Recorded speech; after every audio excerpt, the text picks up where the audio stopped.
So, what happens when an insurance company that's been around for over 200 years has an absolutely massive, record breaking quarter? You might think they just sit back and count the cash, but not the Hartford. No, they're using this moment to place a huge bet on the future, and it all comes down to one thing: AI. Let's break down exactly what's going on. Okay, first things first, let's just look at the number that really turned heads: $4.06. That was the Hartford's core earnings per share for the fourth quarter. Now, on its own, that's a really strong number. But what makes it truly impressive is how it compares to what everyone thought was going to happen. You see, Wall Street analysts, the people who do this for a living, they were expecting something around $3.22. So the Hartford didn't just beat that expectation, they absolutely shattered it. We're talking by over 25%. A performance like that doesn't just happen by accident. It's a sign that the company is doing something very, very right. And this wasn't just some flash-in-the-pan great quarter. Nope. This was the exclamation point on an incredible year. For the full year, they pulled in $3.8 billion in what they call core earnings. That's basically the profit from their main insurance businesses. This worked out to a massive 19.4% return on equity, which is just a fancy way of saying they are incredibly efficient at making money for their shareholders.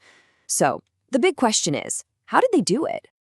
Well, the answer is that it wasn't just one part of the company doing well. It was a total team effort.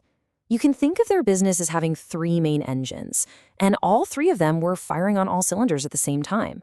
Let's pop the hood and take a look at each one. First up, you've got their biggest division, business insurance. This part of the company saw a really strong 8% growth. But here's the crucial part. It wasn't just about selling more insurance. The policies they were selling were highly profitable. So it was smart growth, not just growth for growth's sake. Next up is personal insurance. And this is a really interesting turnaround story. For the last couple of years, auto insurance has been a really tough business for pretty much everyone in the industry.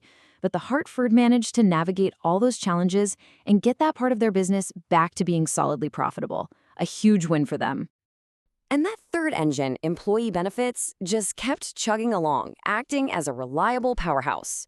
It posted a super impressive 8.2% core earnings margin. This is the steady, consistent performer in their lineup thanks to great results in life and disability insurance. And when you lay out the actual numbers like this, the story becomes crystal clear. You can see the absolute dominance of the business insurance segment, bringing in over $900 million.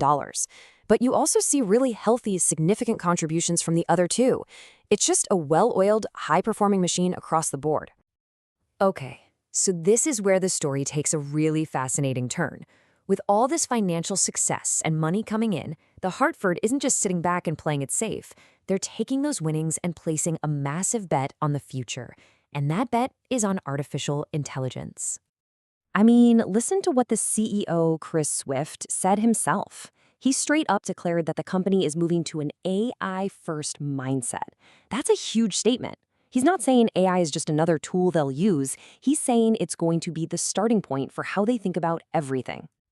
And look, this whole AI push didn't just come out of nowhere. It's actually the final, crucial piece of a plan they've been working on for about a decade. First, they had to modernize all their old core systems.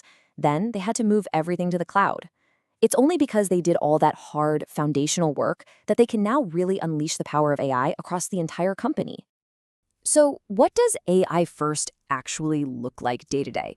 Well, it's pretty cool. It means using AI to instantly summarize hundreds of pages of medical records, which makes the claims process way faster. It means giving their underwriters better data to make smarter decisions about risk. And it means using new tech in their call centers to give customers a better, smoother experience. This isn't science fiction. It's happening right now. But of course, it's never a perfectly smooth ride. Even in a quarter this good, there are always challenges.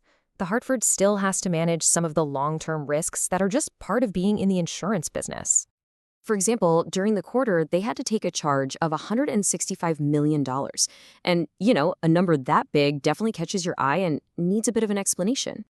This charge has to do with something the industry calls A&E reserves. Basically, this is money they have to set aside to pay for really old claims, most related to things like asbestos and environmental damage from decades ago. Costs have been going up, so they had to add more money to that rainy day fund, which shows they're responsibly managing those old risks, even as they're investing in the future. So we have these record profits and this huge, exciting bet on AI. But what does all of this mean for the people who actually own the company, the shareholders?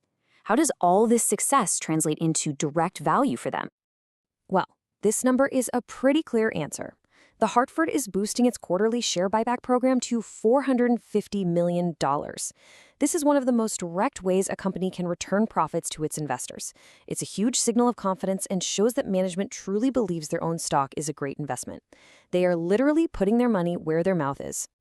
And all of this brings us to the big final question. The Hartford clearly has the money, they have a proven track record, and they have a clear long-term strategy. But the challenge is still massive. Can a company that was founded way back in 1810 really transform itself into a cutting-edge AI-first tech leader? Can it out-innovate a whole new generation of rivals? Their performance so far suggests a resounding yes, but the final chapter of this high-stakes gamble is still being written.